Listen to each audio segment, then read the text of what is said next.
Por que o Bloque Nacionalista Galego fai esta solicitude á Televisión de Galiza? Por que o Bloque Nacionalista Galego ten esta iniciativa? Porque pensamos que as portas dun proceso electoral é bo, é positivo, que os cidadáns poidan dialogar, conversar e debatir directamente cos líderes das formacións políticas. Pensamos que isto significa incrementar a participación, isto significa dotar de viveza o pluralismo político existente no noso país.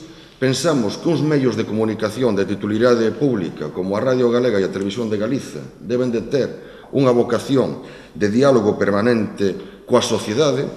Pensade que nos propios principios fundacionais da Radio Televisión de Galiza están como valores fundamentais a respetar e a fomentar por esta compañía o fomento do pluralismo político, do pluralismo social e do pluralismo cultural existente na sociedade galega, e que mellor maneira de contribuir a ese pluralismo social que dar a palabra directamente á sociedade. O Bloque Nacionalista